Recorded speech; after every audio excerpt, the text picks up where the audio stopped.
अगर तावीज़ों के साथ दूसरे को अपने काबू में कर लिया जाता, हम ना काबू में कर ले अमेरिका के प्रधानमंत्री को। जो इसमें घुस गया तावीज गंडे के चक्कर में, जिसको वहम पड़ गया कि मेरे ऊपर जादू हो गया, मेरे पर टूना हो गया, मेरे घर के अंदर ये आ गया, मेरे घर में वो आ गया, हर काम नाकामी हमारी है, फोड़ रहे हैं भूतों के ऊपर।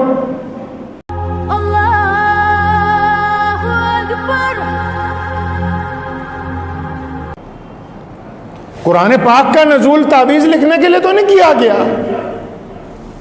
अल्लामा नबवी रहमतुल्लाह अलैह फरमाते हैं कि गर्चे अगर जायज भी हो तावीज पहनना लिखना, फरमाते हैं अव्वलीन ईमान का दर्जा ये है कि बंदा उसको अपने गले में किसी कीमत पर ना लटकाए और मुकम्मल तवक्कल अल्लाह की जात के ऊपर तवज्जो कर दे अपनी। कैसे नफरत का कारोबार चल रहा है जी? लोगों के दिल कमजोर हैं हमारे मुल्क में। मैं आपको अपना एक छोटा सा वाकया सुनाता हूं। हम लोग कहीं गए, हमारे एक दोस्त हैं, उनकी नई कोठी बनी थी, उसका इफ्तिताह था, दावत रखी थी उन्होंने। अब उस कोठी में जब दावत वावत से फारिग होके बाहर निकले तो मैं और मुस्तकीम भाई इकट्ठे ही थे। तो सामने वाली जो कोठी वाले थे उनको पता लगा कि शाह इमाम साहब के बेटे आए हुए हैं और इस कोठी में आज दावत इफ्तिताह है। तो वो जो गैर मुस्लिम थे, मियाँ बीवी, वो उसके पास आए कि हज़रत को बोलें कि 2 मिनट के लिए हमारे घर भी आ जाएं। अब चलिए जी, पड़ोसी हैं, उनके घर भी चले गए। माशाल्लाह बड़ा खूबसूरत घर बना हुआ था। अब बैठे, हमने उन्हें कहा कुछ खाएंगे पिएंगे नहीं, उन्होंने कहा फिर भी आप थोड़ा सा जूस ले लें। तो आप यकीन माने कि हम उनकी बैठक में बैठे और बहुत मालदार लोग, बैठक बड़ी खूबसूरत बनी हुई थी जिसको ड्राइंग रूम बोलते हैं आप। अब उसकी जो सीलिंग थी बड़ी प्यारी अच्छी लगी मुझे, तो मैं बड़े ध्यान से उसे देखने लगा कि खूबसूरत चीज़ है और ये कैसे बनाई गई। मेरा अंदाज़ा था भी इनसे मालूम करूं भी क्या लगाया है इसमें, भी इतनी खूबसूरत है, इसका डिज़ाइन बहुत अच्छा है। मैं अभी 2 मिनट उसको देखा तो उनके घर की जो बड़ी खातून थी वो सामने आके हाथ जोड़ के खड़ी हो गई कि आप सच सच बताओ मियाँ जी क्या नज़र आ गया है, बताओ, हमारे घर में तो साया ही बड़ा ज़बरदस्त है। अब जो वहमी लोग होते हैं ना, जब वो ये हरकत शुरू करते हैं यहीं से कारोबार शुरू हो जाता है। अब ये जो डुप्लीकेट शिकारी है जिसने कपड़े जो है पहन रखे सूफियों वाले, कहने लगा हाँ जी नजर आया तोड़े घर तो साया ही बड़ा भारा है। आप अंदाजा लगाएं 21वीं सदी में जी रहे हैं। ये पता है कि मोबाइल बिना सिम डाले हुए नेटवर्क नहीं पकड़ेगा, फिर भी घोड़े की नाल और हंडिया अपने घर के बाहर लटका रखी है कि ये आफतें रोक देंगी। ऐसी कोई भी चीज किसी के ऊपर आने वाली आफत को नहीं रोक सकती। अगर तावीज़ों के साथ दूसरे को अपने काबू में कर लिया जाता, हम ना काबू में कर ले अमेरिका के प्रधानमंत्री को, हैं जी? बैतुल्लाह में रोजाना दुआ होती है पूरे फलस्तीन के लिए, और फिर क्या करते हैं? जो आता है तावीज़ लेने, नफरत कैसे फैला देते हैं कि अच्छा तुम्हारे घर में ए के साथ किस किस का नाम पड़ता है। उसने कहा जी मेरे फलां चाचे का लड़का, उसका नाम ए से एहसान है जी, फलां है जी, उसका नाम अनिल है जी, फलां है जी, उसका नाम ये है जी, अच्छा ठीक है। एच से कितने लोगों का नाम है? उसका जी फलां का नाम है, ठीक है, अच्छा तो फलां। तो उनको अपने 500 रुपये खरे करने के लिए हम बता देते हैं कि फलां जो लफ्ज़ का आदमी है वो बंदा तुम्हारे ऊपर कुछ करवा रहा है। अब अंदाजा लगाएं कि 500 रुपये कमाने के लिए इन 2 बंदों के दिलों के अंदर नफरत पैदा कर दी। 2 बंदों के दिलों में नफरत पैदा कर दी। वो फिर आता है दोबारा के जी बार बार। आपको पता है ये जो छिपकलियां दीवारों पर फिरती हैं, अगर आप कभी जाएंगे जानवरों के डॉक्टर के पास तो ये जब छिपकली प्रेग्नेंट होती है तो ये खून की पिचकारियां मारती है। अब जितनों के कपड़ों पे खून के छिट्टे पड़ गए, वो सुबह ही किसी बाबे के पास पहुंच जाता है, बाबा जी छिट्टे पड़े हुए हैं कि हाँ तेरे घर का तो हालात खराब है भाई, तू टाइम ते ही आ गया, नहीं तो काम निपटन वाला ही सी तेरा। बस घर में आप कोई गोश्त लेके आए, लिफाफा लाए सालन, अब ला के कुर्सी पे रख दिया, टेबल पे रख दिया, अब वो खून वहाँ लग गया, वो उठा के किचन में चला गया, किसी का रुपट्टा वहाँ पर रखा गया, किसी के कपड़े रखे गए, अब उस पर लग गए हैं जी दाग खून के, जी मामला ख़राब हो गया, अब इस घर की तबाही तैयार है जी। बस कई तो ऐसे मिलेंगे आपको कहेंगे बस आज तू टाइम ते आ गया, अगर 1 घंटा और लेट हो जाता काम तो मुक गया सीगा जी। बस अच्छे अच्छे लोग बाबे बने हुए हैं जो बेले हैं, जो कहते हैं उनको पता काम ही यही है, इसके अलावा अच्छा काम ही कोई नहीं। और आपको एक तजर्बे की मैं बात बताता हूं, आप कभी देखिएगा इसको जाके, वो भी सुने जो इसका कारोबार करते हैं, जो लोग इस तरीके के साथ दौलत कमाते हैं, और जो बेवकूफ बन रहा है वो तो अलग बन ही रहा है, वो सारी जिंदगी इस झगड़े में से निकलेगा नहीं। जो इसमें घुस गया तावीज गंडे के चक्कर में, जिसको वहम पड़ गया कि मेरे ऊपर जादू हो गया, मेरे पर टूना हो गया, मेरे घर के अंदर ये आ गया, मेरे घर में वो आ गया, हर काम नाकामी हमारी है, फोड़ रहे हैं भूतों के ऊपर। ये तो वो काम हो गया जिस तरह बैंक में डकैती पड़ती है तो दूसरे दिन अखबार में आता है 50 करोड़ चोरी हो गए, तो चोर भी देखते हैं कि भी निकले तो 2 थे, ये 48 लगता है, बाकी महकमे वालों ने बना लिया कि अब ये खा जाएंगे। वही काम आप अंदाजा लगाएं, अगर इस काम के अंदर जो पड़ गया बंदा ना, जिसको इस बात का वहम हो गया कि मैं तवीज लेने हैं, उसने जगह जगह जाना ही, और फिर उसकी जिंदगी, और जो गुमराही में पड़ गया अल्लाह नहीं चाहते उसे निकालना, वो खुद नहीं ना बदलना चाहता अपने आप को। और मुसलमानों ने, कईयों ने तो ठेका ले लिया है। याद रखें वो मुसलमान जो ऐसे इलाकों में रहते हैं कि जहां मुसलमानों की तादाद कम है, अगर वो रेडी चला रहे हैं, अगर रिक्शा चला रहे हैं और इधर उधर जा रहे हैं, और कोई उनको कहता कि जनाब कुछ कर दो, कुछ दम कर दो, ये कर दो, और इस कारोबार के अंदर लग गए, पैसे कमा रहे, आने वाली नस्लें मुतासिर हो जाएंगी तुम्हारी। देख लो जितने तावीज़ गंडे करते हैं, या तो उनका कोई बच्चा बीमार होगा या ख़ानदान में कोई बीमार होगा, और सारों का दिमाग ही ख़राब होगा, सही नहीं मिलेगा। आप लिख के ले जाइए आप मेरी ये बात। जो बंदा पैसे कमा रहा है ना इससे, उसकी बात कर रहा हूं, ले देने वाले की तो बात ही बताऊंगा आपको क्या होगा उसका। अगर मैं ये धंधा पकड़ लूं, अभी मैं ऐलान करूं शाही इमाम साहब तावीज़ देंगे सुबह से, आप यकीन माने 200 आदमी रोज आ जाएंगे, ऐसे भी रोज 20 वापस करने पड़ते हैं यहां से। लेकिन जो बंदा उसके पैसे अपनी औलाद पर खर्च करता है, अपने घर के ऊपर खर्च करता है, अब जो पैसा ही आया हो दीन को बेचने के बाद, और दीन प्रॉपर्टी किसकी है जी? अल्लाह की है और रसूलुल्लाह की है। और जो अल्लाह ताला की प्रॉपर्टी में, अल्लाह ताला की जायदाद में घपला करना चाहता है, उसको हजम नहीं हो सकता है वो माल। ये माल नहीं हजम होने वाला,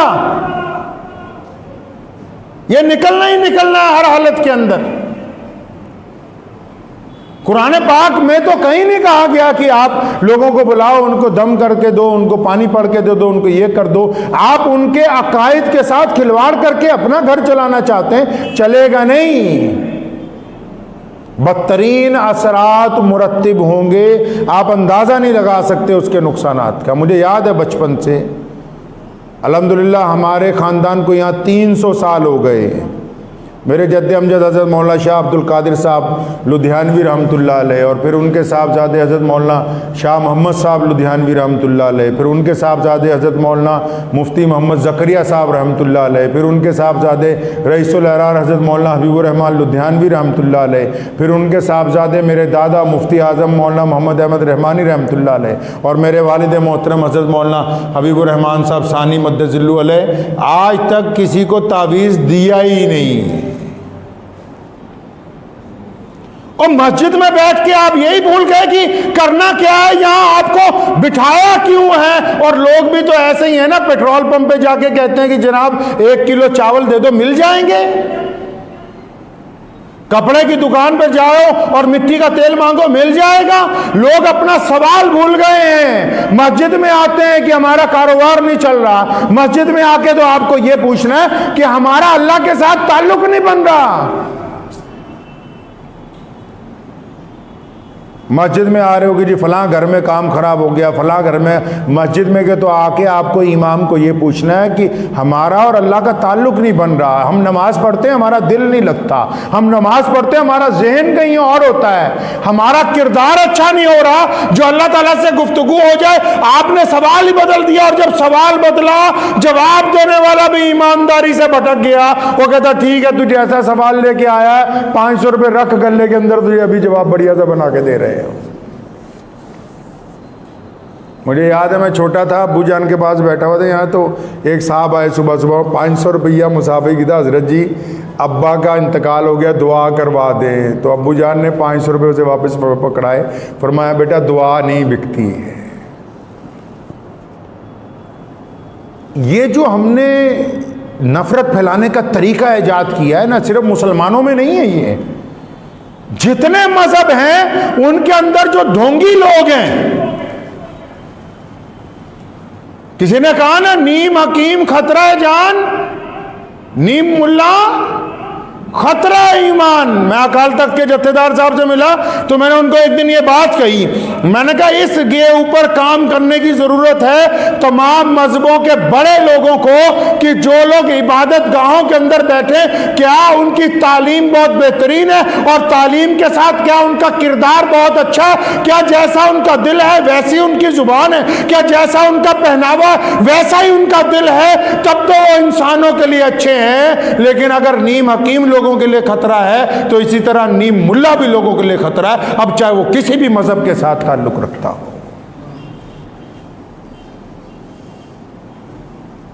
वहम के मरीज हो गए हमारे यहाँ, हमारे देश में तो वैसे भी किसी को थोड़ा सा डरा दो लोग भज्जे फिर दे कि अच्छा ऐसे करेंगे जी, वैसे करेंगे जी। अल्लाह के बंदो, पहली बात तो ये कि 90% लोग जो हैं ना उन पर जादू होता है ना टूना होता है। पहली बात तो ये पल्ले बांध लो अपने पास। जादू बरहक है, कुरान पाक ने उसका इलाज बताया है, लेकिन आप अंदाजा तो लगाएं जिसका इलाज करना है जी, अब वो बंदा कहे जी मैंने दवाई नहीं खानी,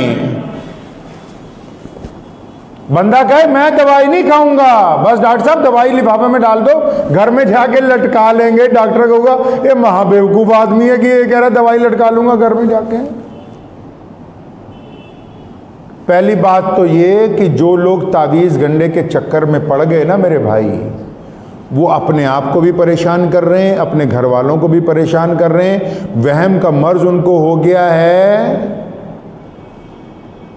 गुस्ताखी की माफ़ी के साथ कहता हूँ, घरों में 60-70% तो ऐसे रहने वाले हैं, मर्द हो या औरतां हो, अद्धियां नूं तां डुप्लीकेट जिन चढ़ जाता। वो कहता घर दे काम ही ना दसन मैनू, वो कहता घर वाले काम ही ना बताएं, बाबे नजर आने लग पे है जी। एक साहब मिले जी, मैं शेख फरीद साहब आते, अल्लाह अकबर।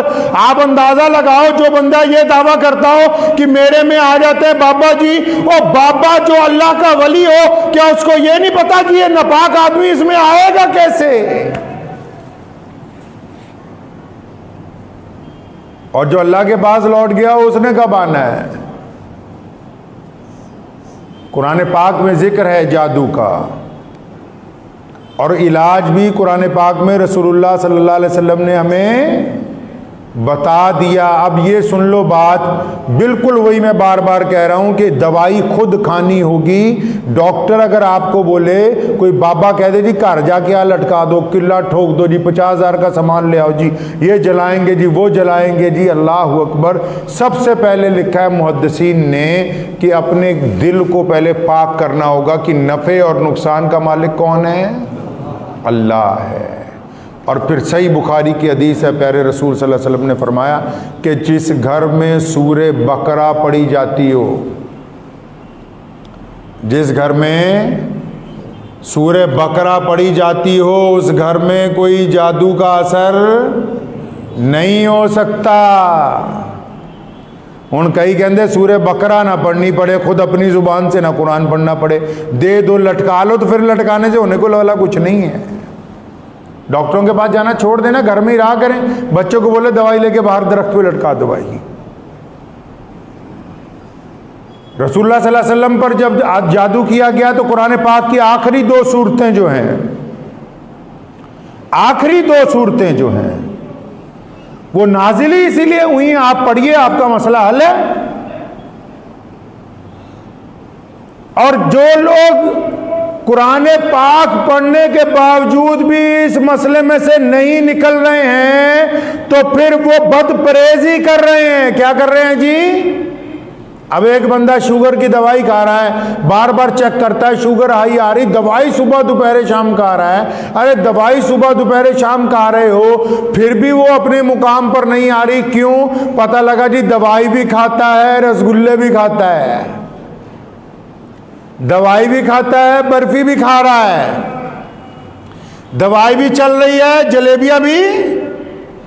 अब डॉक्टर कहेगा कि भाई जब तुम परहेज ही नहीं कर रहे तो फिर दवाई का तो असर नहीं होने वाला। तो अगर जादू हट ही नहीं रहा, टूना हट ही नहीं रहा, तो इसका मतलब आप जाती जिंदगी में अभी अपने गुनाहों से परहेज नहीं कर रहे हैं। आपको इलाज के साथ परहेज तो करना था झूठ बोलने से, इलाज के साथ उन लोगों की नफरत तो दिलों से निकालनी थी जो अल्लाह और उसके रसूल का हुक्म है। इलाज के साथ जो रिस्क खा रहे हैं उसका जरिया भी तो हलाल बनाना था। अब हराम कमाई के साथ हलाल काम करने चले हैं तो कीचड़ के साथ अगर कीचड़ को धोएंगे तो सारी जिंदगी चेहरे से कोई भी सफाई होने वाली नहीं है। अगर ये आयतें असर नहीं कर रही तो इसका मतलब मरीज बदपरहेजी कर रहा है। मरीज अपने पास से कुरान पाक की आयतें जुबान से नहीं पढ़ता और पढ़ता है तो फिर उसके कारनामे इतने नापाक हैं कि उन आयात का असर नहीं हो रहा। वरना अगर इन आयात को किसी पहाड़ पर नाजिल कर दिया जाए तो वो रेजा रेजा हो जाए, उनमें इतनी अल्लाह ने ताकत रखी हुई, उसका असर नहीं हो रहा। अब कई गैर मुस्लिम दोस्त पूछते हैं कि जी हम तो कुरान शरीफ पढ़ते नहीं, हमें पढ़ना नहीं आता, हम जादू टूने के अंदर फंस गए हैं।